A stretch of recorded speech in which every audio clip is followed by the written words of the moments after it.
जय माँ। अब ये एक फॉर्मेट के रूप में आ गया। कल तो हम लोग कोई फॉर्मेट सोचा नहीं था, आज भी नहीं सोचा था, लेकिन आज 2 टॉक्स हैं। कल आज शाम को भी है, कल सुबह भी 2। तो हम लोग आज हमने karma yoga, yoga of divine works touch किया। The second part can be 1 reading and questions. शाम को भी we can do the same way, yoga of bhakti और yoga of knowledge, and second part questions. And कल सुबह भी विद रिगार्ड टू जो बच गया, और फाइनल कंक्लूजन में हम लोग yoga of divine self perfection. So एक कंप्लीट जितना हो सकता है, क्योंकि ये तो बहुत विशाल पुस्तक है। इस पर हिंदी में एक रेगुलर सीरीज स्टार्ट हो गई है, चैप्टर बाय चैप्टर, जो सब और वहाँ पे आनी शुरू हो गई है या हो जाएगी। एक कॉम्प्रेस्ड इंग्लिश में सीरीज ऑलरेडी है, पर हिंदी में चैप्टर बाय चैप्टर समरी, तो वो एक डिटेल्ड इसका होगा। क्योंकि इस बुक से मेरा एक बहुत गहरा पर्सनल कनेक्ट है। This was in a way the first book that I received, and उसका पहला वाक्य, महावाक्य, all life is yoga, it answered all that I had ever sought. ठीक है, so we will start with reading a passage from the yoga of divine works. Shri Aurobindo के passages अगर हम intellectual mind से पढ़ते हैं तो कभी कभी लगता है तो डिफिकल्ट है, लेकिन ये बहुत प्रैक्टिकल बातें हैं। जैसे हम लोगों ने वो गिफ्ट की बात करी, it is such a practical thing. बहुत सारी ऐसी चीज़ें हैं। एक जगह श्री अरविंद कहते हैं कि अगर हमको ध्यान करना है तो किस पर ध्यान करें। श्री अरविंद कहते हैं एनी इमेज, एनी वर्ड जो हमको कनेक्ट करता है भगवान से, जो हर किसी का अपना होगा, वो प्रोसेस। तो यहाँ पर पेज 35 पर है इस बुकलेट के।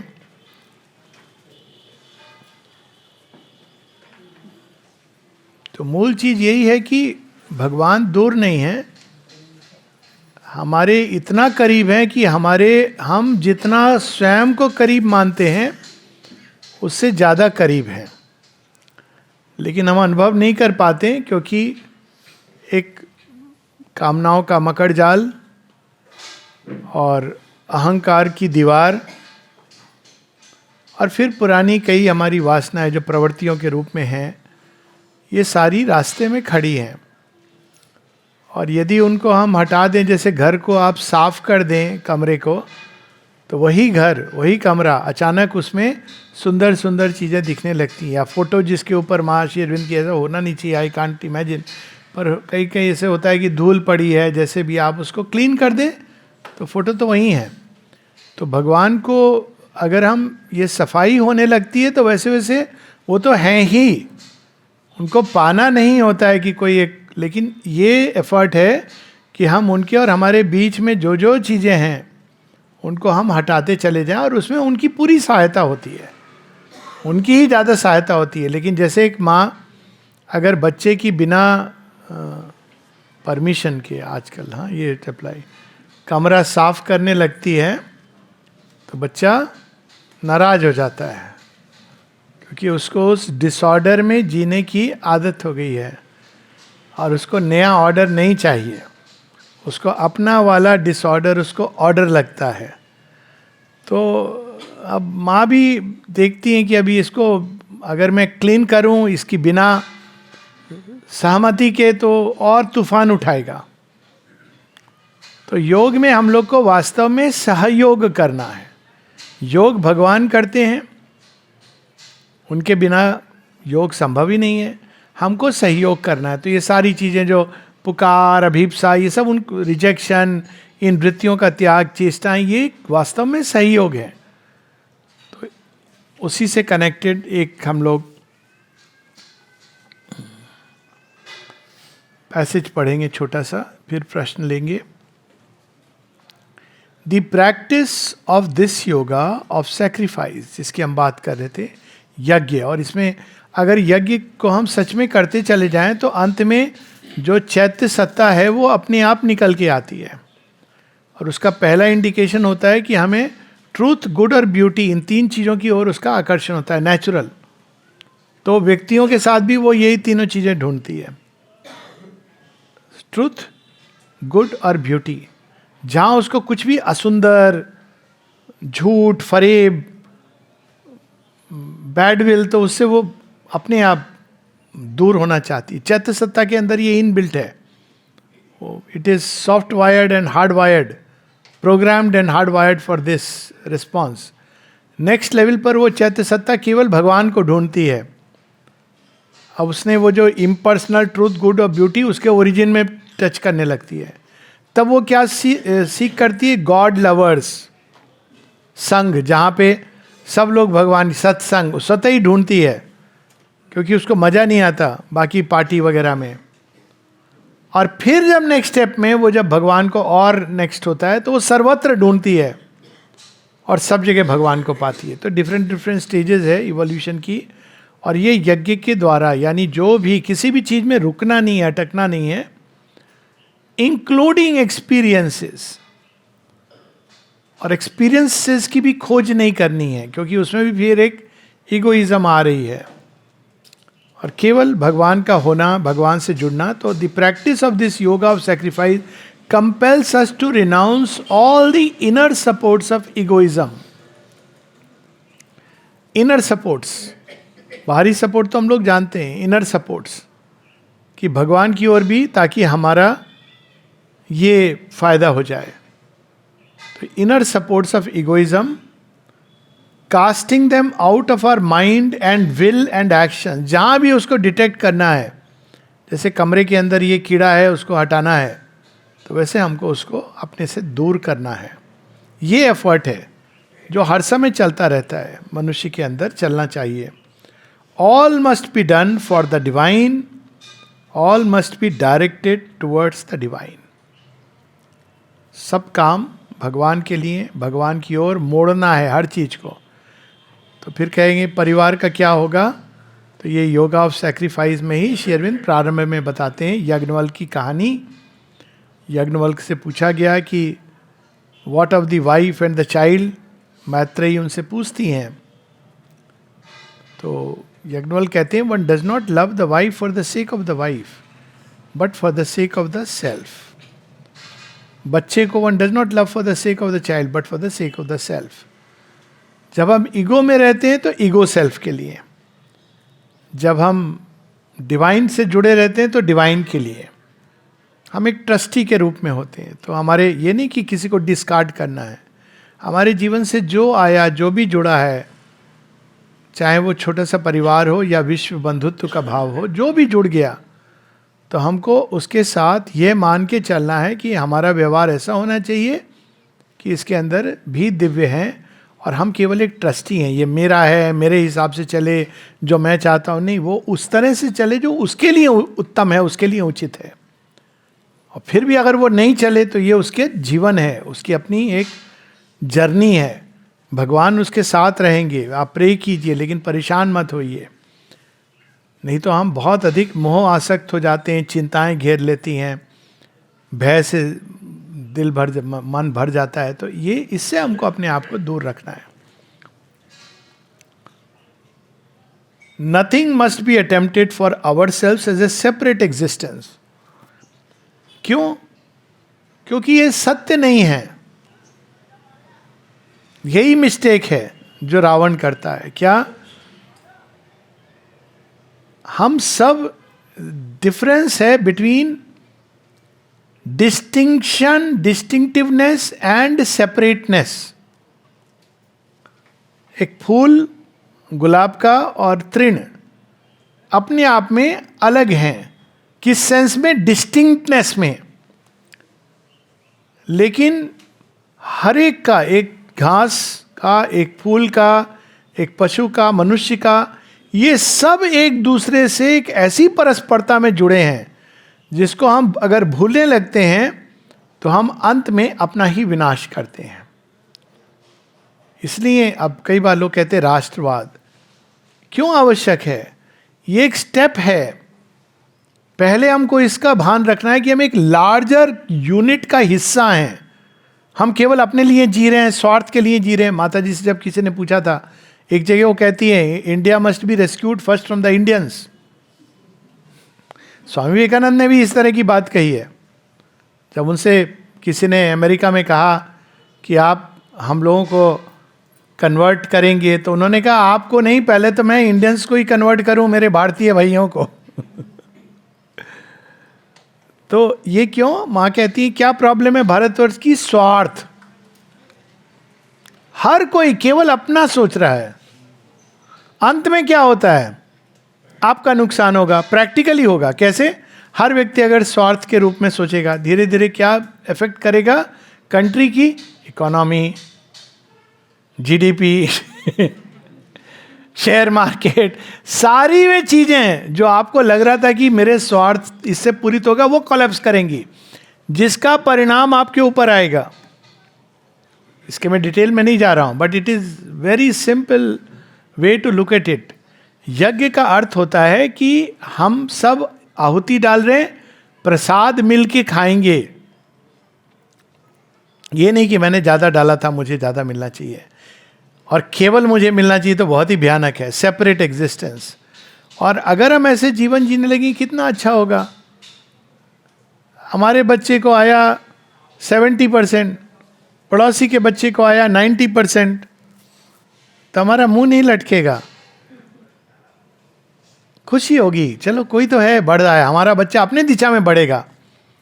कछुए की अपनी गति, अपना साम्राज्य, और खरगोश की अपनी गति, अपना साम्राज्य. कंपैरिजन थोड़ी है. जहां भी आप कुछ अच्छा होता देखेंगे, आपको प्रसन्नता होगी. ये नहीं कि केवल मेरी साड़ी लोग अप्रिशिएट करें, तुम्हारी मैं नहीं करूंगी. अप्रिशिएट करिए, खरीदिए मत. खरीदने से समस्या है. आप पहले तो पॉकेट टटोलेंगे, फिर लाएंगे, फिर लोग अप्रिशिएट नहीं करेंगे तो आपको परेशानी होगी. वॉशिंग के लिए देंगे, फट उठ गई तो और प्रॉब्लम. कोई नोटिस नहीं करेगा तो प्रॉब्लम. देखिए, पर अप्रिशिएट करिए. इसीलिए window shopping is the perfect cure to depression, but actual shopping brings you depression. तो ये जो चीज है हमारी, ये जो परस्परता का भाव, सेपरेटनेस, मैं अलग हूं सृष्टि से, ये समस्या है. डिस्टिंक्टनेस इज इंपॉर्टेंट. ये लिबरल थॉट नहीं समझ पाता है. भारतवर्ष का सोशल ऑर्डर डिस्टिंक्टनेस पर था, सेपरेटनेस पर नहीं था. एक ही पुरुष थे, एक ही भगवान थे जो सबके अंदर थे, लेकिन हर कोई अलग अलग ढंग से, अलग स्टेज स्टेप पर इवोल्यूशन की खड़ा है, जो इनएविटेबल है, नेचुरल है. तो यहां पर वो कह रहे हैं सेपरेट एग्जिस्टेंस, सबसे अलग होके. अंत में ऐसे लोग जो केवल अपने लिए जीते हैं, वो अपना ही विनाश अंत में कर देते हैं. क्यों? क्योंकि ये सत्य ही नहीं है, ये असत्य है, बहुत बड़ा एक मिथ्यात्व है. Nothing done for others. अब ये तो और प्रॉब्लम वाली बात हो गई. फिर किसके लिए? Whether neighbours, friends, family, country और मैनकाइंड और अदर क्रीचर्स, आगे, merely because they are connected with our personal life and thought and sentiment, or because the ego takes a preferential interest in their welfare. ये मेरा वाला है, मेरी भाषा बोलता है, ये मेरे गांव का है, ये मेरे स्टेट का है, इसको प्रमोशन दे देते हैं, इसको नौकरी में रख लेते हैं. क्या बोलते हैं उसको? भाई भतीजावाद, नेपोटिज्म. ये नहीं होना चाहिए. वहाँ पे आप गुण को आप प्रेम दीजिए. अपने जितने लोग जुड़े हैं, आप जो जुड़े हैं आपको प्रेम. लेकिन एक दूसरी चीज़ है जहाँ आपको एक ब्यूटी डिवाइन की अब इसको सिंपल सी बात मैं बोलता हूँ. आपको अगर ऑपरेशन कराना है, नहीं कराएं तो बहुत अच्छा है किसी के जीवन में, आपको कराना है, आप किसके पास जाएंगे? अपने भतीजे के पास जो आपको पता है कि ये कहाँ से आया है नंबर लेके, या एक एक्सपर्ट डॉक्टर के पास जाएंगे? आप अच्छे डॉक्टर के पास जाएंगे. वो गुण है उसके अंदर. श्री कृष्ण गीता में कहते हैं ना, जहां भी एक उत्कृष्ट गुण है वहां तू मेरा दर्शन करेगा. ये विभूति, कोई भी चीज प्रकृति में अपनी पीक पर है, वो एक भगवान का एक मैनिफेस्टेशन है. यही है ना गीता में जो विभूति योग है. सांपों में मैं वासुकी हूं, क्यों? उसकी उत्कृष्टता है। और पौरुष वीरों में मैं राम हूं, उत्कृष्टता है। अमंग कुंती के जितने वो, उसमें वो अर्जुन हूं। और विष्णुओं में मैं स्वयं कृष्ण हूं। तो ये जो एस्पेक्ट है, लेकिन वो चीजें किस में जुड़ी हैं? भगवान में जुड़ी हैं सब। वो ट्रेस करती हैं अपने ओरिजिन को डिवाइन में। एक जगह किसी ने माता जी से पूछा, how can humanity become one? हम लोग इंटरफेथ डायलॉग करें, थोड़े रिलीजियस लीडर्स को बुला के, वो तो सबसे भयानक है। रिलीजियस लीडर्स तो अपना अपना एम्पायर। तो माँ कहती है, एक सिंपल उत्तर देती है, humanity can become one by becoming conscious of its origin. कोई भी रिलीजन के पहले क्या था? मनुष्य था और उसकी सीकिंग थी। फिर ये अनुभव हुआ, वो अनुभव हुआ, सबने अपने अपने क्षेत्र बना लिए, क्षेत्रफल सीमित किया, फिर वो उसको हड़प रहा है। ये वहां से शुरू हुआ ओरिजिन। तो सेपरेट एग्जिस्टेंस बोल के नहीं करना है, केयर लेनी है, सब करना है, अफेक्शन होना है। लेकिन ये क्योंकि मेरी ईगो इसमें, तो फिर क्या होता है कि ये बच्चा मेरा ज़्यादा ध्यान रख रहा है तो उसको मैं ज़्यादा दूंगा, और वो मेरा ध्यान नहीं रख रहा है। उसको केवल एक ही तुला पर देखना है। और भारतवर्ष में इसका बहुत सुंदर शब्द था, क्योंकि ये विचार कई बार बड़ा कंफ्यूजिंग होता है, वो होता है धर्म। बाली पूछता है श्री राम से, मैं वैरी सुग्रीव प्यारा, कहू नाथ मम काहे यू मारा? मुझे ही क्यों मार डाला आपने? मेरी तो आपसे कोई शत्रुता नहीं है। तब वो बताते हैं धर्म अधर्म का के बारे में, कि आज तू धर्म की बात कर रहा है और तूने पूरे जीवन के कृत्य देख। आपका अपना है कोई, लेकिन यदि वो अधर्म में लिप्त है, इससे कितनी देखिए कुरीतियां समाप्त हो जाती हैं।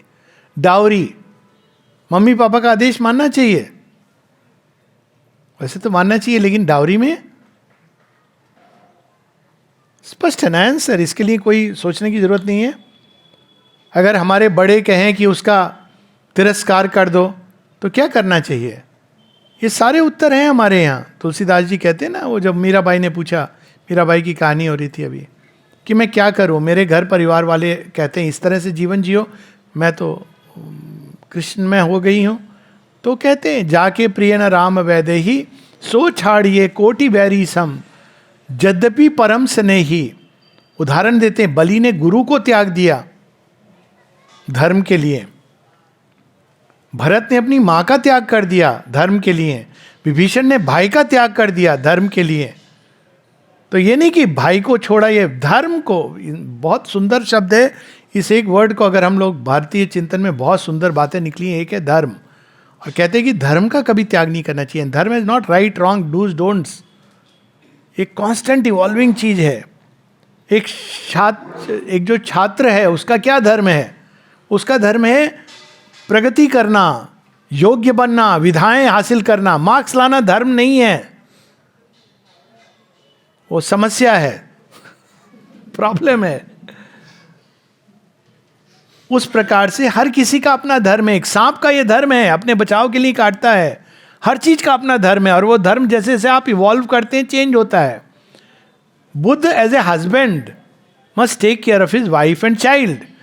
Buddha as a king must sacrifice them like Lord Rama for the sake of the kingdom. And Buddha as a yogin must sacrifice even the kingdom for the sake of bringing the ultimate remedy to mankind's suffering. तो जैसे जैसे उनके अंदर change आता है, बुद्ध, ये तो धर्म इज ऑल्सो इवॉल्विंग।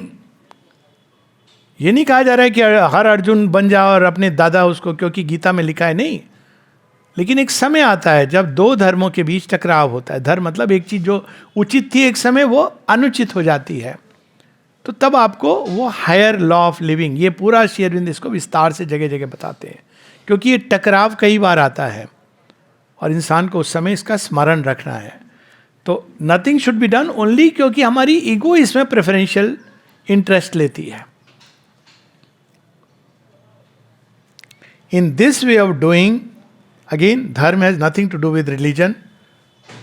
अब यही हम लोग माँ श्री अरविंद से जुड़े हैं, तो इसका क्या अर्थ है कि कोई श्री अरविंदो का डिवोटी कुछ गलत कर रहा है, अनुचित कर रहा है, अधर्म कर रहा है, कुकर्म कर रहा है, हम बोले नहीं नहीं नहीं, है तो हमारा ऐसे होना चाहिए क्या? Should we do that? बिल्कुल नहीं. और इसमें उसका भी लाभ है अल्टीमेटली, क्योंकि कोई उसको ये कि तुम you are on a track which is dangerous. घृणा नहीं करें, लेकिन यू हैव टू. सो ये जो समाज में परस्परता है, उसमें केंद्र में धर्म. धर्म का उद्गम स्रोत भगवान है. भगवान इस सृष्टि को आगे ले जा रहे हैं, लोक संग्रहार्थ और ऐसी चीजें हैं जो सृष्टि को पीछे की ओर ले जा रही हैं. तो वे सारी चीजें हमारे व्यक्तिगत जीवन में, सामूहिक जीवन में जो पीछे की ओर ले जा रही हैं, उनका साथ ना देके भगवान के भविष्य के मैनिफेस्टेशन में जुड़ना, यही धर्म है. और यहाँ श्री अरविंद जब कहते हैं all must be done for the divine, का अर्थ ये है डिवाइन मैनिफेस्टेशन में आगे बढ़ते जा रहे हैं. आज से 2000 वर्ष पहले जो चीजें थी, कोई आवश्यक नहीं कि उनका आज औचित्य हो. और हर कोई जो हम देखते हैं कि इसी तरह विकास हुआ है. भारतवर्ष में अवतार, अब परशुराम जी ने तो पिता के कहने पर माँ को मार डाला, 21 बार क्षत्रिय विहीन कर दिया. आप बोलेंगे नहीं हम तो हिंदू हैं, परशुराम जी की तरह हम भी एक फरसा लेके निकल जाएंगे. वो एक समय उचित था, वो उस समय उनके लिए वो दिव्य कर्म है. लेकिन क्या करते परशुराम, जब राम आते हैं तो कहते हैं हाँ एक ऐसा क्षत्रिय आया है जो मुझे सरपास कर गया. मेरे अंदर शौर्य है, इसके अंदर भी शौर्य है.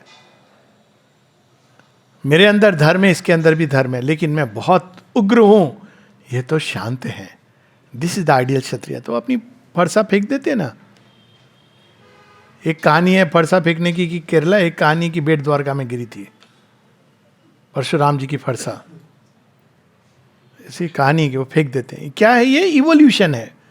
तो वो कहते हैं अब युग आएगा उसमें क्षत्रिय धर्म का इस प्रकार से पालन होगा जैसे राम प्रतिपादित करेंगे.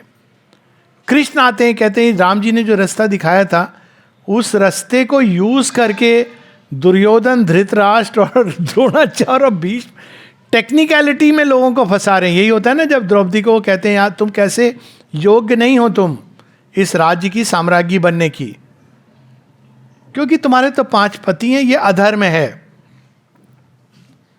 तो द्रौपदी क्या कहती हैं? द्रौपदी को कहा जाता है, इनका भी पॉइंट सुनो. द्रौपदी कहती है धर्म वो है जो धर्म स्वयं अपनी रक्षा करता है. इस I don't need any of you. धर्मो रक्षति धर्मः. और लास्ट में जब उन द्रौपदी का चीरहरण हो रहा है तो भीष्म एक टेक्निकल ग्राउंड पर वो इसको एग्री करते हैं कि नहीं ठीक है, इसमें मैं कुछ बोलूंगा नहीं. टेक्निकली इसी को कहते हैं धर्मस्य ग्लानि. Is technically right but he is wrong from the point of view of evolving dharma. Karna is wrong from the point of view of evolving dharma. Dronacharya, Dhritraj, they are all wrong. That's why they must be destroyed. क्यों? अब कृष्ण जो, और सब अपनी जगह सही थे, वो सब रामायण पढ़े हुए हैं. राम जी को देखो, उन्होंने ये किया वो किया.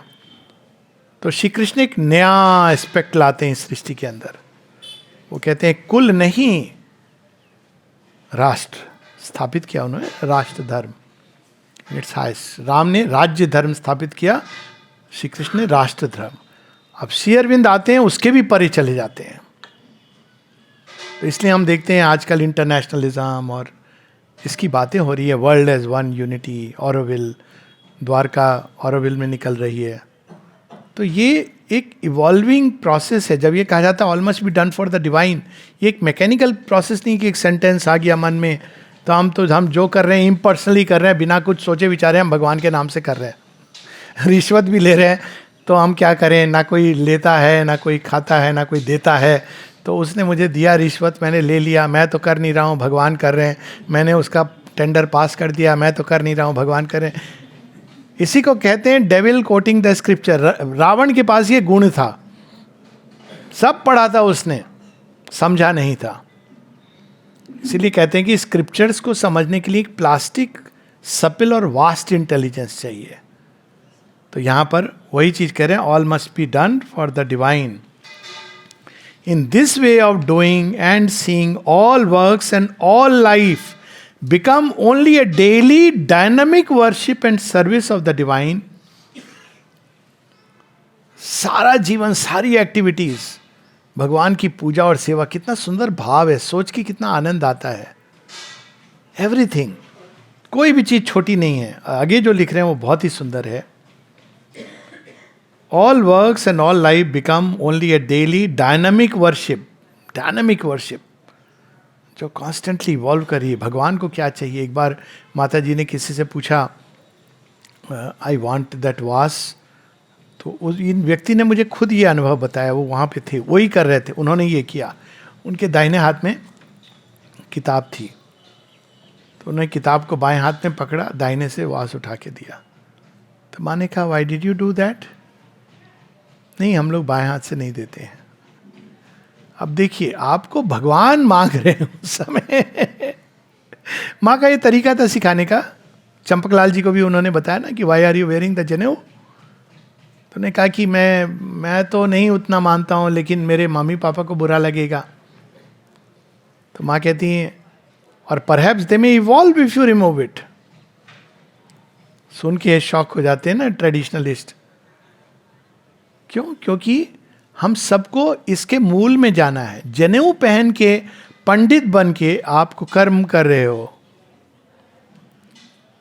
मेरा ये प्रॉब्लम था बचपन में. ब्राह्मण है तो मैं क्यों पाँव छूंगा? बचपन में सुनते थे ना, ताऊ है तो क्यों पाँव छूंगा? वो आदर के योग्य नहीं है, और सबको बहुत परेशानी होती थी. आदर के योग्य नहीं, वो इंपॉर्टेंट है. आदर के योग्य है कि नहीं. केवल जनेऊ धारण कर लिया ये नहीं, इसलिए नहीं. केवल नाम में सरनेम पांडे लग गया तो आप जनेऊ पहन लोगे, ये नहीं. और जो ब्राह्मण है सच में, उसको जनेऊ की जरूरत नहीं है, क्योंकि वो तो बंध गया है सत्य से प्रतिज्ञा. यज्ञोपवीत, ये क्या है? यज्ञोपवीत, एक प्रण लिया है आपने कि मेरा जीवन यज्ञ होगा. ये आपको रिमाइंडर है. अब जब आपने वो पूरा, आपको रिमाइंड हो गया, तो आपको रिमाइंडर की जरूरत नहीं है. वो you are living that life, यज्ञ रूप में अपने जीवन को जी रहे हैं. दैट इज ए ब्राह्मण. तो ये बार बार वो यहाँ की इट्स डायनामिक. जो चीज़ एक समय उचित थी, वो एक दूसरे समय, वही पूजा की विधि भगवान चेंज कर सकते हैं. डायनामिक वर्शिप क्या है? अर्जुन को कहा जा रहा है कि आप युद्ध करो, यही मेरी सेवा है. ये क्या घोर कर्म के लिए आप कह रहे हो ये आपकी सेवा है? मैंने तो सुना था संन्यास ले लेना आपकी सेवा है.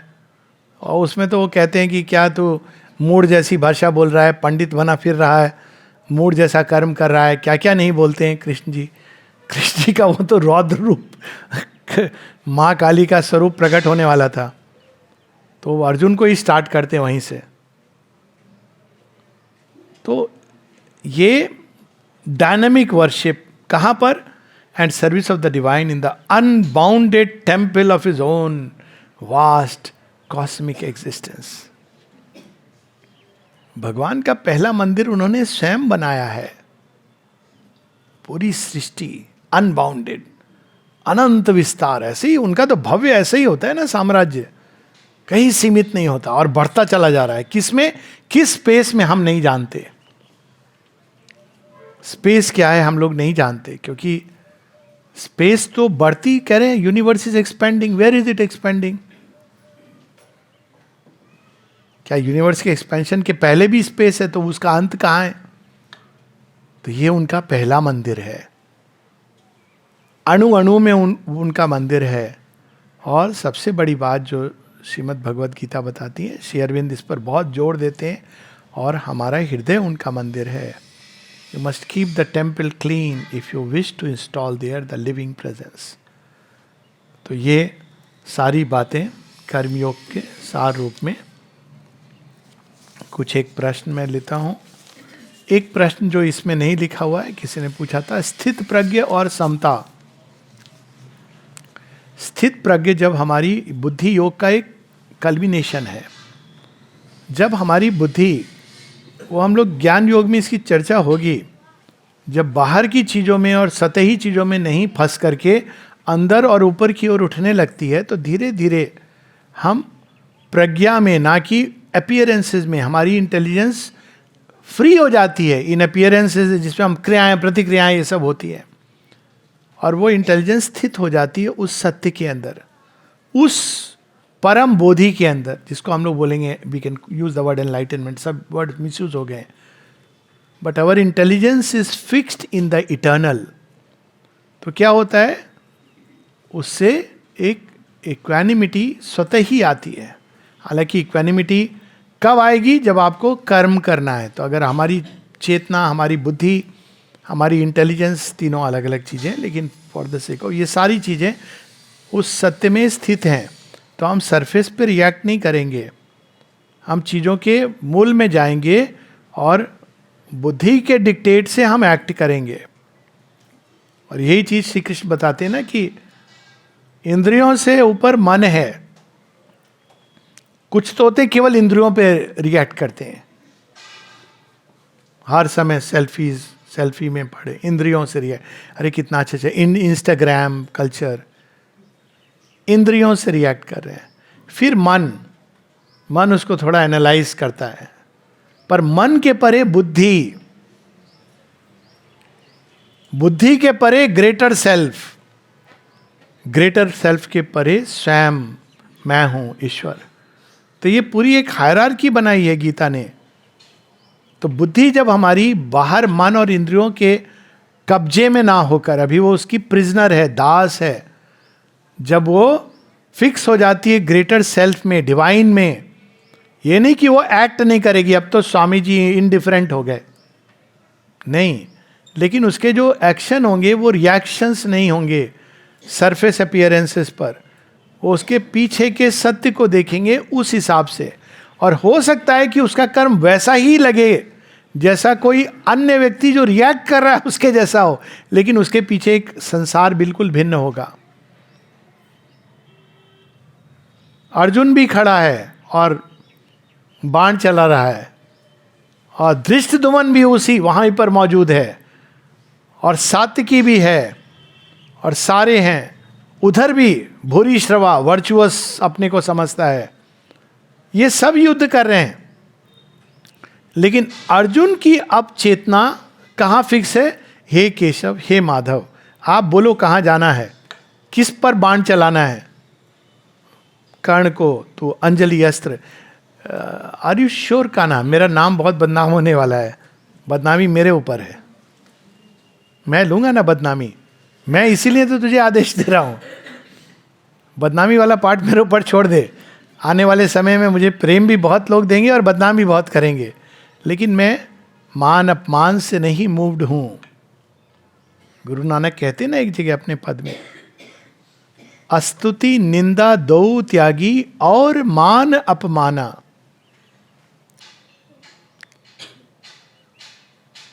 और तब वो निर्वाण पद का अधिकारी कौन होता है? कऊ गुरमुख जाना, तब वो निर्वाण को खोजे।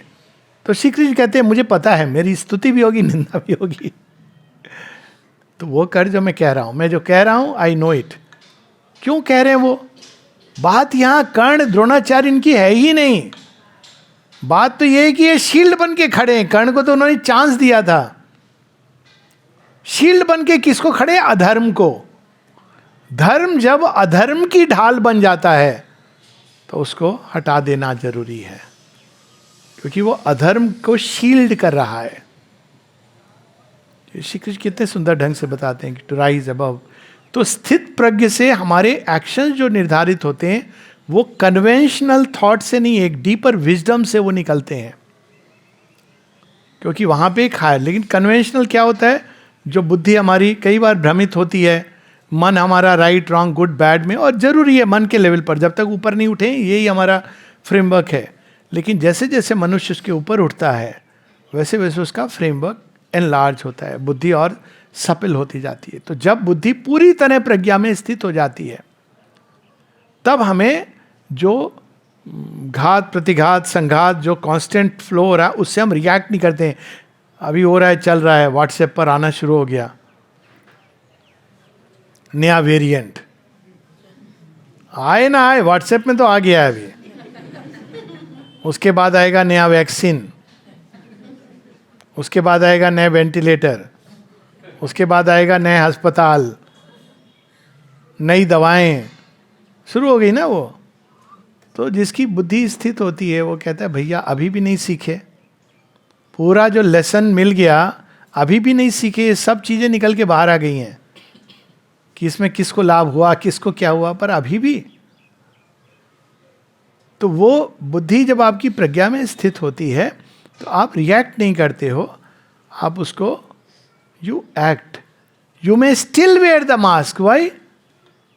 यू मे और may not, but it may be to avoid the collective suggestion. हर कोई जो देखेगा ना आपको, अभी नहीं है, ना ही आए तो बहुत अच्छा है, क्योंकि मास्क से ज़्यादा बीमार पड़ोगे. लेकिन खैर वो एक अलग थ्योरी है, उसमें मैं नहीं जा रहा हूँ. पर क्या होगा, सब लोग अरे ये मास्क नहीं पहने, ये देखियो ये सबको स्प्रेड कर रहा है. यही सब निकल आए कि भाई ऐसे स्प्रेड नहीं होता है, यही सबको स्प्रेड कर रहा है, यही बदमाश है, इसको कोरोना. अब आप क्या हो, बम्बार्डेड हो रहे हो, तो मास्क आपको उससे शील्ड करेगा, वायरस से तो क्या करेगा. आप कर रहे हो वही काम, लेकिन अलग वृत्ति से कर रहे हो. मैं बिल्कुल एडवोकेट नहीं कर रहा हूँ इन चीज़ों को. आई एम जस्ट सेइंग कि वही कर्म, लेकिन उसके पीछे एक लॉजिक. माँ से किसी ने पूछा कि जब आप कहती हैं कि फेथ से बड़ा कुछ नहीं, और सैनिटेशन हाइजीन, एक और आउटब्रेक हुआ था उसमें माँ ने ये कहा था ये असल चीज़ नहीं है. और उन्होंने एग्जाम्पल दिया था भारतवर्ष में. उन्होंने देखा कि लोग पीला पानी जिसमें भैंस नहा रही है उस पानी को पी रहे हैं, उनको कुछ नहीं हो रहा है. हम लोग भी बड़े हुए हैं, सर्वाइव किए हैं, खुले कुएं से पानी पी के. आई डोंट नो यहाँ बहुत लोग होंगे, खुले कुएं का पानी पिया ना, कितना सुंदर, अच्छा, टेस्टी. तब एक्वा गार्ड वालों ने पैसा नहीं बनाया था. उसके बाद आए वेल खुला ना हो, ढका हो, तो उसका तरीका लोगों ने ढूंढ लिया था. अब कौन ढके वेल, तो आधा ढका रहता था, आधा खुला रहता था. खुले साइड से लेते थे, बोलते थे हम ढके हुए वाले वेल से ले रहे हैं. ये सब आई हैव सीन इट. तो हम उससे करते. तो लोगों ने कहा फिर आप आश्रम में फिल्टर क्यों लगा रही हैं. तो माँ ने बड़ा सुंदर उत्तर दिया. कहा तुम में से कौन है, कितने लोग हैं जो भौतिक चेतना से ऊपर उठे हुए हैं. तुम सब तो उसी भय में धंसे हुए हो. हटा दूंगी तो तुम सब फिर बोलोगे अरे माँ ने ये स्टेप तो ले लिया है, लेकिन अगर हो गया, अगर हो गया, अगर हो गया, तुम स्वयं को बीमार कर लोगे अपने सजेशन से. तो स्थित प्रज्ञ की जो एक्शन होते हैं वो एक डीपर कॉन्शियसनेस से प्रस्तुत होते हैं. व्हाट इज विवेक? मोक्ष. ओके, मोक्ष का अर्थ होता था फ्रीडम फ्रॉम इग्नोरेंस. इसका जो ओरिजिनल सेंस था, फ्रीडम है वो. किस चीज? अगेन, हम जो ईगो डिजायर से बंधे हुए हैं, इसके कारण हम भ्रमित रहते हैं. हम चीजों का सही परसेप्शन भी नहीं होता और सही मूल्यांकन भी नहीं होता. और चूंकि सही परसेप्शन नहीं होता, सही मूल्यांकन नहीं होता, तो हमारे जो कर्म हैं वो भी सही नहीं होते, क्योंकि वो डेविएट हो जाते हैं. क्योंकि आप कोई भी चीज़ आप कर्म करेंगे, पहले परसीव करेंगे, फिर अंडरस्टैंड करेंगे, फिर एक्ट करेंगे. वो और बात है कि कुछ लोग होते हैं they act first, understand later. पर चूंकि हमारी बुद्धि भ्रमित है, तो किससे भ्रमित है? इग्नोरेंस. इग्नोरेंस क्या है? I am only this body, there is no soul. हम कहते हैं सोल, लेकिन एक्ट ऐसे करते हैं जैसे देर इज नथिंग. ये संसार केवल कामनाओं की पूर्ति के लिए बना है. ये कहते हैं ना श्री कृष्ण, मोह क्या है? मैं, मेरा, ये मोह है. तो मोह के अनेकों रूप हैं, अज्ञान के कारण ये मोह है. और जब हम मोह में एक्ट करते हैं तो विकार उत्पन्न होते हैं, एक्शन होता है, उसके रिएक्शन होते हैं. कोई क्रोधित हुआ, आप क्रोधित हो गए, क्या हुआ? क्रोध मिलके जो चंद्रमुखी है वो ज्वालामुखी हो गई. फिर आप ब्लेम करते, देखो कितना गुस्सा करती है. वो कहती है आप गुस्सा दिलाते हो. दोनों सही है, दोनों गलत है. अरे वो दिला रहा है तो आप तो गुस्सा मत हो ना, आप अपना दिल क्यों खराब कर रहे हो. खैर वो एक अलग बात है. मेन चीज है कि मोक्ष इज जब हम इस इग्नोरेंस से फ्री हो जाते हैं, जब हम चीजों के अपीयरेंसेस के पीछे छिपे हुए सत्य को पकड़ लेते हैं, तब हमको कोई चीज़ भ्रमित नहीं करती. तो हमारा एक्शन राइट एक्शन होता है. बुद्ध ने इसी बात को पूरा, अगर हम देखें एट फोल्ड पाथ, उसमें क्या है? Right perception, right understanding, correct judgment, correct action, यही सब है. अलग अलग रास्ते हैं, पर मोह को नष्ट होना, अज्ञान जो हमको विमूढ़ करता है उसको नष्ट होना, यह मोक्ष है। तब हम जान जाते हैं कि इन अपीयरेंसेस के पीछे एक और ट्रूथ है, हम भी वही हैं, संसार भी वही है, वो अपने को एक्सप्रेस कर रहा है अनेकों माध्यम से। और तब हम, जब ये हमारी ज्ञान आ जाता है, ज्ञान में इंटेलेक्चुअल ज्ञान नहीं है, जब हम अपने आप को जान लेते हैं कि I am that soul using a human body, तो भय नष्ट हो जाता है, ये सारी चीज़ें नष्ट हो जाती हैं। As a result we are free, हमारी ग्रेजुएशन खत्म हो जाती है संसार की। तब हम आना चाहें संसार में या नहीं आना चाहिए। जो बुद्धू होते हैं वो कहते नहीं हम संसार में नहीं आएंगे। क्या हो गया? अंतिम मोह ने बांध लिया। मुक्ति का मोह की रीबर्थ नहीं हो, आप फ्री हो। तो वो कैसी फ्रीडम है? जो कंडीशनल है। जो सच में मुक्त है वो तो कृष्ण की तरह मुक्त है, संसार में है तो मुक्त है, परे है तो मुक्त है। तो ये लास्ट जो इग्नोरेंस की गांठ होती है इस इल्यूजन की कि मैं मुक्ति प्राप्त कर लूंगा, फिर मेरा संसार से आवागमन बंद हो जाएगा, और जो इस लास्ट इल्यूजन को काट देता है वही जीवन मुक्त भी होता है और वही रूपांतरण के लिए अधिकारी होता है। ये भी एक स्वार्थ हो गया ना, अंतिम स्वार्थ तो यही है, मैं मुक्त हो जाऊंगा, बाकी संसार जो हो रहा है होने दो। तो अज्ञान की पकड़ कहाँ तक जाती है? तो अज्ञान से मुक्ति ही मोक्ष है।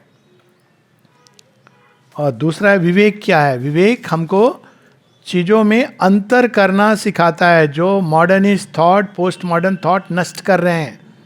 लिबरल थॉट, LGBTQ++++Z+, सब समान है अपने मूल में, without a doubt.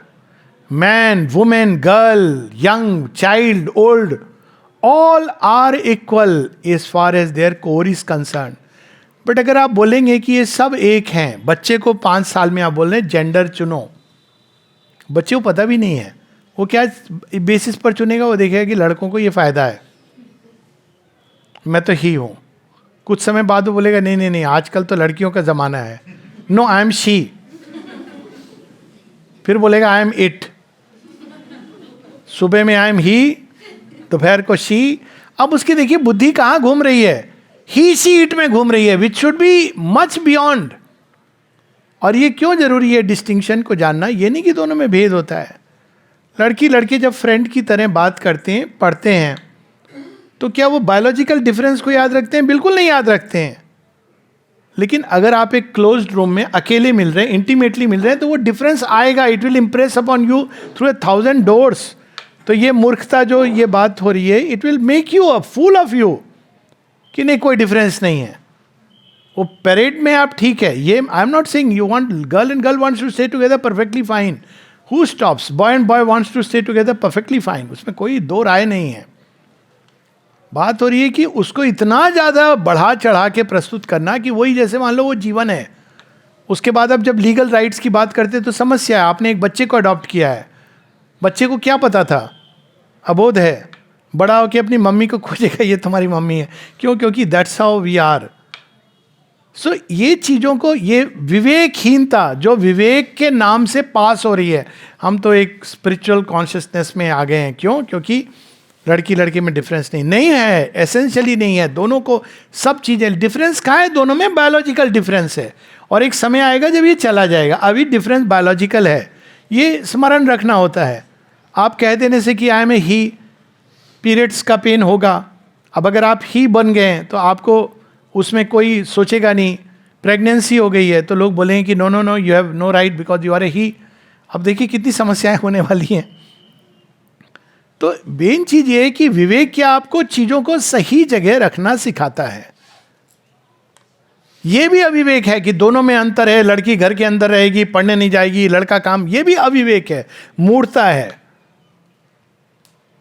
She must get married, ये सब मूर्खता है। और यह भी मूर्खता है कि नहीं नहीं, all is equal, all is good, all is one, all is same. All is equal in the deep essence of things. पर घास को अलग ट्रीटमेंट की जरूरत होती है, पेड़ को अलग अलग पेड़ हैं, कुछ पौधे होते हैं जो अंदर में पोषित होते हैं, कुछ धूप में होते हैं, कुछ को आपको चेंज करना पड़ता है। सब पौधे हैं तो एक ही। तो मैनिफेस्टेशन में ये विविधता है ये विविधता सेपरेटनेस नहीं है, वो सृष्टि का आनंद है, वो डिलाइट है, जॉय है. और उसका नेक्स्ट स्टेप क्या होता है? हम हरा मोजा और लाल मोजा पहन लेंगे तो हम मॉडर्न हो गए. अब ये थॉट इतने तेजी से आ गया है. उसके बाद नेक्स्ट स्टेप क्या होगा? अधर्म धर्म कुछ नहीं होता है, सब एक हैं.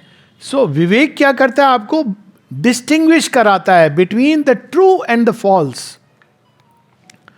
और फॉल्स का सबसे डेंजरस स्वरूप क्या होता है? जब वो ट्रू का रूप बदल धर के आता है. Ravana is cool, you know कि बदमाश है, जो कृत्य किए उसने एक भी ढंग का नहीं है. शुरू में थोड़े बहुत किए थे, बाद में तो सारे. एक लस्टफुल एम्बिशियस मैन है, डेंजरस है अर्थ के लिए.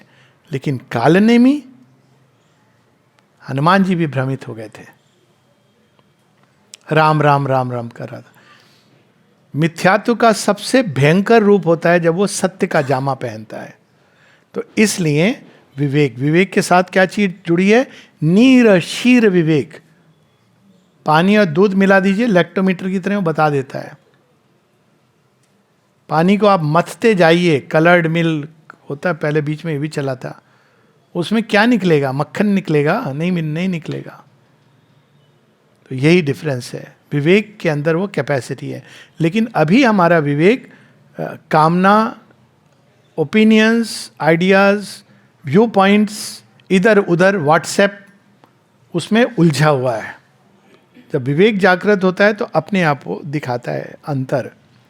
ये डिस्टिंक्शन कर्म के लिए आवश्यक है, नहीं तो हम कर्म कैसे करेंगे, नेविगेट कैसे करेंगे? हाउ टू अप्लाई पूर्ण योगा और integral yoga in day to day life. ये तो हम लोग बात कर ही रहे हैं इसकी. और विवेक को गेन करने के लिए हमको हमारी बुद्धि जहाँ जहाँ उलझी है उससे निकालना है. हमको देखना है अपने आप को एज ए स्टूडेंट, आत्मावलोकन करना है कि अभी जो मैंने किया ना वो एक प्रेफरेंस में किया था. अभी जो मैंने किया, मेरे अंदर एक ओपिनियन आई है इधर उधर से, और मैंने उसको स्वीकार कर लिया बिना उसको कॉन्शियसली रिफ्लेक्ट किए हुए. सो रिफ्लेक्शन के द्वारा, मेडिटेशन के द्वारा जब हम चीज़ों को देखते हैं कि, और बहुत बार होगा, अरे मैं इमोशन में मैंने ये एक्शन लिया, तो आप रिफ्लेक्ट करेंगे, आत्मावलोकन करेंगे, नहीं ये जो एक्शन था मेरा वो मैंने बुद्धि विवेक से नहीं लिया, मैंने भावनाओं में बह के लिया. कोई बात नहीं है. गिल्ट ट्रिप पर मत जाइए, सबसे भयानक चीज़ है. आपने सीखा, नेक्स्ट स्टेप, फिर करी गलती, फिर सीखा, फिर करी गलती, थोड़ा थोड़ा सीख रहे ना, एक दिन विवेक बाहर आ जाएगा. तो इस प्रकार से विवेक बढ़ता है. इंटीग्रल योगा की बात हो ही रही है हमारी. मैक्स मुक्ति तो ये बात हो ही गई, ये समझ नहीं आया मुझे ये वाक्य क्या है. Max minus what? Max minus what, is that the question? whoever has asked. Max minus what? हाँ? Max minus what? बड़ा इंटरेस्टिंग क्वेश्चन है. आई डोंट नो यही क्वेश्चन है कि नहीं. What is minus? Minus is a dash, अभाव. ये आत्म परिपूर्णता का योग टच हो गया. मुझे मालूम नहीं क्वेश्चन क्या है, but this question triggered something in me. ये माइनस है. प्लस के लिए क्या करना पड़ता है? ऊपर से एक लाइन आके उसको इंटरसेक्ट कर देती, प्लस हो जाता है. हम सब उस एक के बिना माइनस हैं, और एक जब आ जाता है उसमें जुड़ जाता है तो हम प्लस हो जाते हैं. वही माइनस. माइनस एक अभाव की स्थिति है और प्लस परिपूर्णता का द्योतक है. माइनस डिवीजन है और प्लस यूनिटी है. मैक्स क्या है? अनंत का कोई भी मैक्स अल्टीमेट नहीं है. यही बात कल हो रही थी. यही उसकी ब्यूटी है कि उसका एंड पॉइंट नहीं है. क्यों ब्यूटी है? कौन युवा होता है जो हमेशा आगे बढ़ना चाहता, अच्छा ये नहीं प्राप्त हुआ, अभी ये अचीव करूँगा, ये नहीं प्राप्त हुआ. आई हैव सीन लोग 80 में, 85 में, 90 में सीख रहे हैं कंप्यूटर, वेरी नाइस. कुछ है जो आप करना चाह रहे हैं, तो क्या होता है, आप यंग रहते हैं. बूढ़ा कौन होता है, हमको डिग्री मिल गई, जॉब मिल गया, और अधिक से अधिक क्या होता है, शादी भी हो गई, बच्चा भी हो गया. कौन से स्कूल में जा रहा है, कौन जो भी है, some I don't know, government school नहीं, प्राइवेट स्कूल, क्योंकि वेस्ट में अलग है ना, वो रिवर्स है, उसमें जा रहा है. बस भगवान की बड़ी कृपा है, बड़े सुखी हैं. ये है माइनस को ही समझना. ये मैक्स का भाव कभी नहीं आना चाहिए. ये बुर्जुआ आइडियल है. तो हमेशा टू मूव फॉरवर्ड. माता जी का उदाहरण है. माता जी ने ऑरोविल कब स्थापित किया था, 68 में. माँ की क्या उम्र थी, यस 90. आप कल्पना कर सकते, कोई एक उदाहरण दीजिए कि 90 में किसी ने एक कंपनी भी स्टार्ट की हो. She started a universal township, can you imagine. हम सब में सबसे ज्यादा यंग तो वो हैं. और ये नहीं उसके बाद now I have done yoga of transformation till the last moment. This is called being youth. There is no max. I mean, max store is there. That's it. Nothing else. So this is something very beautiful. भगवान अनंत है, इसलिए हम लोग चिर युवा रहने वाले हैं. यदि वो शांत होते, सीमित, हमने भगवान पा लिया, खत्म हो गया. फिर भगवान आपको ले जाएंगे और आगे और आगे. मीराबाई के साथ हुआ था. मीरा के कोई जयंती वंती तो नहीं, इतने ध्यान आ रहा है बार बार. मीराबाई जब वहाँ से निकली रात को, पहली रात को, उनकी स्वर्ण की जो मूर्ति थी कृष्ण जी की, वो गायब हो गई. अच्छा, द्वारका में आके उन्होंने अपना, तो सुबह में कहती, एक ही तो मेरा सहारा था, वो भी तुमने छीन लिया मुझसे. कैसे हो तुम कान्हा, एक आप ही तो हो मेरे, वो भी मेरा अवलंब छीन लिया. तब कृष्ण प्रकट होते हैं कि अच्छा वो हूं मैं, जानती तो मुझे. और तब वो अपने को रिवील करते हैं कि मैं कौन हूं. It is so beautiful to always move toward the future. In the Gita, Shri Krishna says, I have two prakritis. हाँ, बहुत सुंदर. अपरा प्रकृति and para prakriti is supramental consciousness. In a way, yes, para prakriti is जो भगवान की, मेरी अपनी प्रकृति, भगवान उस सेंस में कह रहे हैं, which is the supramental consciousness and all that is beyond, actually beyond word use करना, it becomes impossible. Super mind के परे, पर उसके जो अलग अलग मैनिफेस्टेशन है, पर बेसिकली वो प्रकृति है, भगवान की प्रकृति है. इसलिए उसका वो नष्ट नहीं होती, वो मर्त्यता को अधीन नहीं, वो लिमिटेशन में नहीं है, वो अनंत है. तो भगवान की प्रकृति में जो प्रेम है वो अथाह है. आप उनको कुछ भी कर दीजिए, वो प्रेम ही करेंगे. हाँ, उनका प्रेम काली माता का रूप ले सकता है. नमुंड मालिनी, देख तेरे से कितना प्रेम किया था मैंने, पहन ली माला. Why not. प्रेम है ना, उन्होंने जोड़ लिया ना अपने से. मेरे तेरे बीच में तेरा सिर आ रहा था, आउट, कम. कैसे कम, तेरा रक्त पी रही हूं मैं, तेरी सारी जो पॉइजनस कॉन्शियसनेस थी वो भी मैंने अपने अंदर ले ली. तो ऐसे वो असुर को भी अपने में मिला लेती हैं. तो उनका प्रेम अथाह है, अनंत है. परा प्रकृति में कोई भी चीज सीमित नहीं है, और सब चीज अपने दिव्य स्वरूप में आ जाती है. ह्यूमन लव सीमित होता है, बहुत जल्दी लोग गिव अप कर देते हैं, मेरा अब उससे कोई लेना देना नहीं है. Oh really. हृदय को टटोलो. Once you have loved somebody you will always love. वो अलग बात है कि वो कोर में कहीं चला जाएगा. तभी तो श्री अरविंद कहते हैं 1918 में, where I have loved one I once I cease not from loving. भगवान ही ये कह सकते हैं, where I have loved once I cease not for loving. आप कुछ समय के लिए हो सकता है इधर उधर थोड़ा, कुछ समय can be A life time, but that love at the core will remain. क्योंकि लव इज लाइक दैट, उसमें संपूर्णता है या नहीं है, उसमें मेजर नहीं होता है 90%, 50%, 20%। तो भगवान का लव 100% होता है। इसीलिए हम सबके लिए आशा है कि आने वाले जन्मों में भी, क्योंकि भगवान की तो परा प्रकृति है, वो छोड़ेंगे नहीं, पकड़ लेंगे, फिर से बुला लेंगे अपने पास।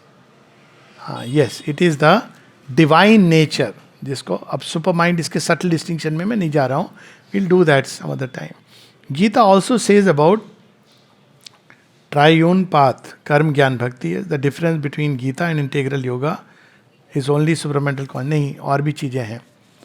गीता ट्राइयून पथ के थ्रू हमको भगवान से सर्वभावेन जोड़ देती है। तो उससे क्या होता है, हम भगवान के जीवन मुक्त होकर एक सुंदर यंत्र बन जाते हैं। क्यों?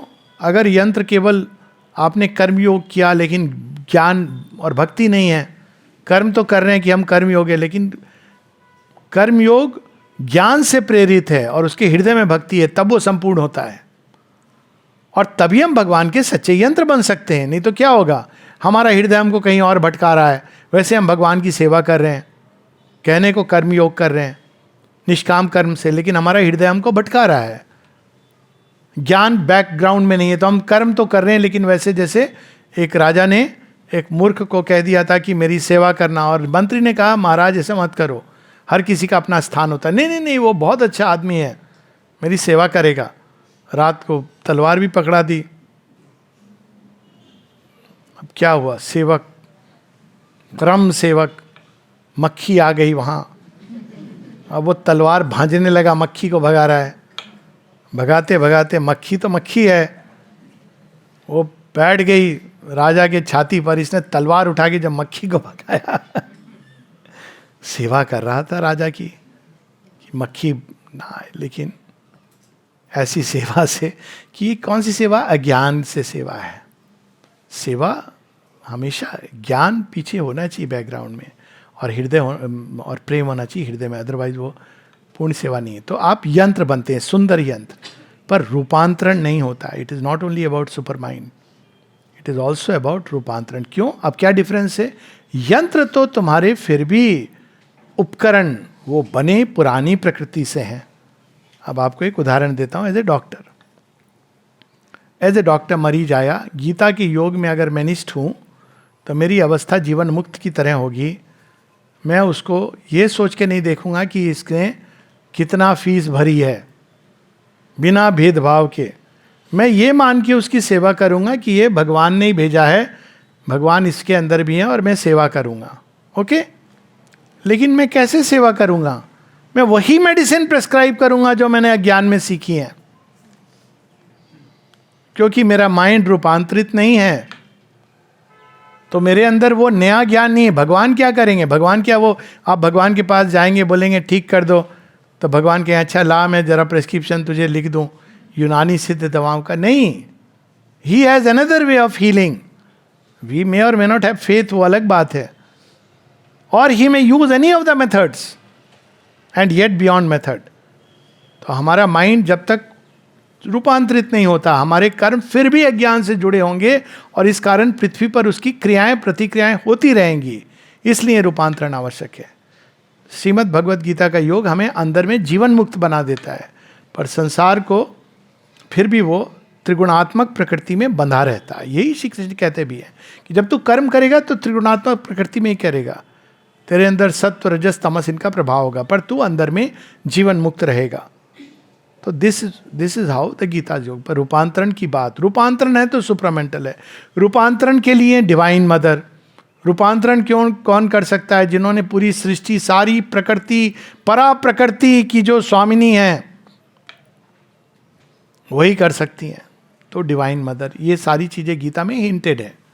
जब गीता कहती है परा प्रकृति जीव भूता, तो डिवाइन मदर की ओर संकेत है, लेकिन that's not explicitly about divine mother. और इस योग में डिवाइन मदर इज दी की, क्योंकि बिना उनके, जिनसे सारी, उनको सारे दांव पेच पता है ना। जैसे अब घर दोनों का होता है, पति पत्नी का, लेकिन आप ज़्यादातर हस्बैंड, आई डोंट नो, अभी नया मॉडल आने लगा है, आप बोलेंगे जी चाय बना दो, तो जाके पहले पूछेंगे चाय पत्ती कहाँ रखी है, दूध कहाँ है, तो क्या बोलेगी वाइफ, छोड़ो तुम, मैं ही बना देती हूँ। जितना तुमको समझाऊंगी। क्यों? दोनों का घर है, लेकिन एग्जीक्यूटिव पावर कौन है? The divine mother as the swamini of the house. Never think कि man controls the women, it is impossible. Ultimately women controls the man. उसको भी पता है घर में जाना है मुझे, मुझे खाना भी चाहिए, अच्छा विश्राम, बिस्तर उस्तर सजाना, सब उसको करना है। तो वो कहती है फ्रीडम है तुम्हारी, जाओ, कहां तक जाओगे? सी स्टिल कंट्रोल्स। दैट्स हाउ प्रकृति पुरुष का ये पहला, एनीवेज उस पर अभी हम नहीं जा रहे हैं, उस पर अभी रिसेंटली एक टॉक दिए। तो आपको घर के अंदर की व्यवस्था को कुछ भी चेंज करना है तो आपको स्वामिनी को इन्वॉल्व करना पड़ेगा। तो प्रकृति में अगर ऐसे आप मुक्त रहिए, आप टीवी देख रहे हैं कोई प्रॉब्लम नहीं है, आप डिसाइड कर रहे हैं अपने दिमाग में कि पैलेस्टाइन राज्य बनना चाहिए कि नहीं, इजराइल सही कर रहा है गलत, उसको कोई प्रॉब्लम नहीं है उससे। आप करते रहिए, नारे लगा लीजिए, साइड में आप बोलते रहिए अपना, सी इज नॉट बॉदर्ड। खाने के टेबल पर जब आएंगे तो आप एक कौर नहीं खा सकते हैं। उस समय आपको याद आएगा तैयार हुई है कि नहीं खिचड़ी। तो इसलिए divine mother, there is no रूपांतरण without divine mother. That is not there in the Gita. Gita also says that triune. हाँ, ये तो बात हो गई। Last question, the concept of descent when a sadhak feels और experiences peace, shall we say that peace has evolved? Example, peace has descended. Yes, peace is one of the things that descends, but love can descend, light can descend, wideness can descend, power can descend, but peace is the first thing that should descend. And it is different from वो वाली peace जिसमें अरे बड़ी शांति है, सब चले गए घर से, बड़ा अच्छा है। वो शांति नहीं है, वो विराम है।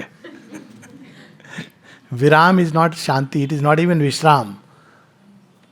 तो शांति, तो शांति की जो अवस्था है, it comes as a descent from above, very true.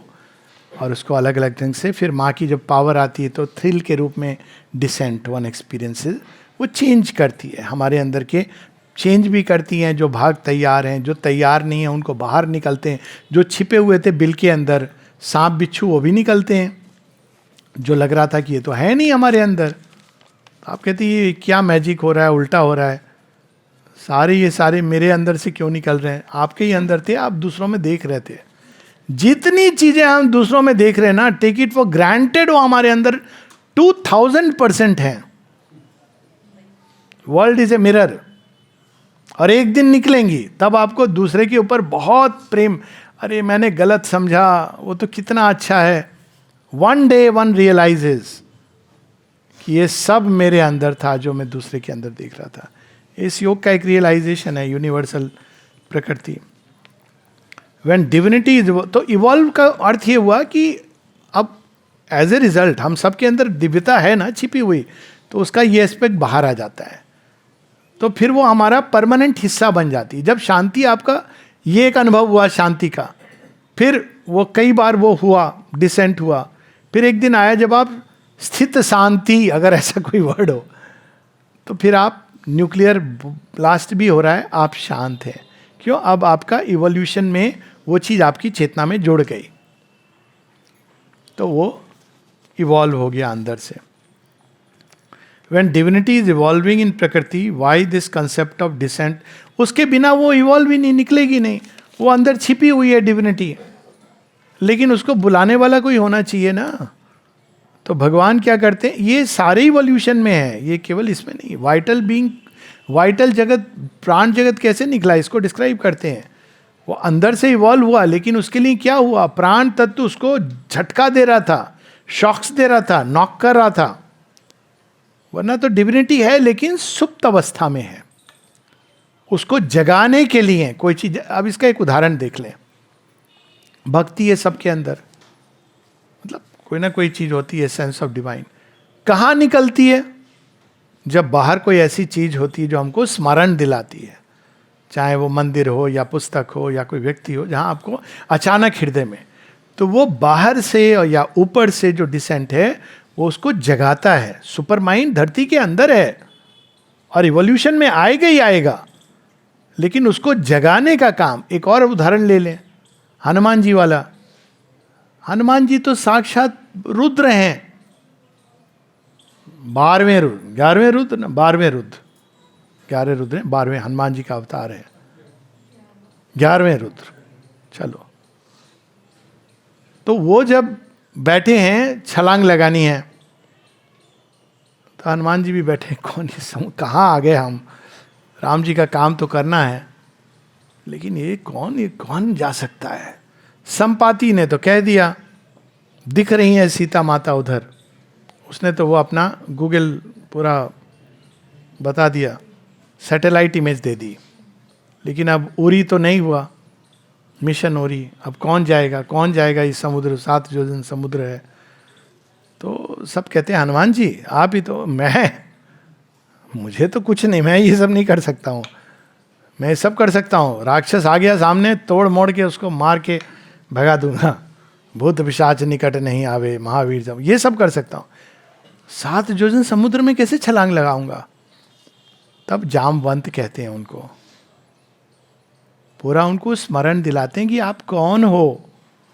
आप भूल गए हो, आप तो स्वयं शिव का अंश हो. आपका जन्म राम की सेवा के लिए हुआ है. आप तो बचपन में सूरज तक चले गए थे. ये क्या है?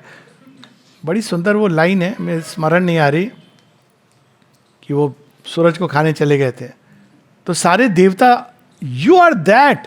तब क्या होता है, ओ जामवंत के वचन सुहाए, तब वो उठते हैं और कहते हैं जय श्री रामन. सो अंदर में तो उनके था ही सब कुछ, लेकिन उसको जगाने का जो काम करते हैं वो जामवान करते हैं. तो उसी प्रकार से हमारे अंदर सुपर माइंड भी छिपा है, श्री अरविंद कहते हैं, और वो अपने आप आएगा एक दिन. लेकिन वो कब आएगा? तब तक मनुष्य स्वयं को डिस्ट्रॉय और प्रलय ना आ जाए. तो श्री अरविंद माता जी धारण करके नॉक नॉक पढ़ते थे हम लोग, limerick, knock knock, who is it? God. Oh, let me sleep. Knock knock, who is it? God again. Oof, don't disturb me. Knock knock, who is it? God again and again. Okay, come in. अब भगवान आके अंदर बोल रहे हैं, सो जा. कहते हैं अब मेरी नींद टूट गई है. होता है ना, कई बार कोई फोन करता है, उसके बाद आप थोड़े इरिटेट हुए, फिर उसके बाद आप सोने की चेष्टा कर रहे हैं, नहीं सो पाते हैं. As a doctor we experience this very often. अब आपकी नींद उड़ गई है. तो उसी तरह से भगवान आके ये नॉक नॉक करके सुपर माइंड काम को. अब क्या होता है ना, अब हम ना इधर के बच्चे ना उधर के बच्चे. अब हम नहीं चैन से सो सकते, क्योंकि हम बार बार उसी की राह देखते हैं. था तो बड़ा सुंदर वो गोल्ड, वो ड्रीम बोट है ना, श्री अरविंद की poem, who was it that came to me in a boat of dream fire. और वह आके कहते हैं, will you come now, is the heart's fire ready? और कहते हैं मेरे अंदर कुछ कांप रहा था, नाप रहा था, तोल रहा था, सोच रहा था, जाऊं कि ना जाऊं. भगवान कहाँ ले जाओगे, क्या मिलेगा, ये छोड़ना पड़ेगा उसको. भगवान चले गए, वो बिजी भी. कहते अब क्या हुआ है कि वो तो चले गए, मैं तो नाप तोल रहा था. अब मेरे हृदय में जो सारा संसार मुझे सुख देता था, जिसको मैं नाप तोल रहा था, अब वो सुख नहीं देता मुझे. अब मैं केवल वेट कर रहा हूं कि वो कब फिर से आएंगे, कब मुझे बोलेंगे चलो. वो आएंगे क्योंकि वो तो साइक्लिक है ना, लेकिन कब फिर से आएंगे. इसलिए जब नॉक नॉक सुपर माइंड कर रहा है तो लिसन. नहीं सुना, 100 साल दिया श्री अरविंद ने, नहीं सुना तो 2014 क्या हुआ, 100 years of mothers coming to India. तो फिर से एक बार नॉक नॉक दिया, मैंने नहीं सुना. तो अब क्या हुआ, कोरोना, पूरा वर्ल्ड ऑर्डर शिफ्ट करने लगा. अंत में क्या होगा, आप बोलेंगे अच्छा चलो आपकी बोट में ही बैठना है मुझे. तो इसलिए सुपर माइंड जरूरी है. इसी को कहते हैं अवतार. Avatar has to do that work. जो डोर खोलना, उस सुप्त संभावना को जगाना जो हमारे अंदर है, कोई बाहर से नहीं आ रही है, लेकिन उसको जगाने का काम अवतार करते हैं. और इस युग में आगे की यात्रा के लिए, अतिमानसिक जगत और नई सृष्टि के अनफोल्डिंग के लिए वही भगवान जो कृष्ण रूप में पधारे थे, आज श्री अरविंद के रूप में आए हैं, क्योंकि अब इस यात्रा को और आगे ले जाना है. And now we should only say, not only let him in, but say this house is yours, all that is mine is yours, and I am yours. Do what you wish to do with me and with all this. तो माता जी के इस वाक्य के साथ रुकेंगे. Give all you do, give all you have, that is the beginning. मतलब इन्हें bundle बना के दे. अगेन, अब ये आपका नहीं है, इस पर भगवान का अधिकार है. Give all you have, that is the beginning. अब आप इसको केवल अपने प्लेजर, सुख भोग के लिए नहीं कर सकते. Give all you do, that is the progress. And give all you are, that is the consummation. जय मां.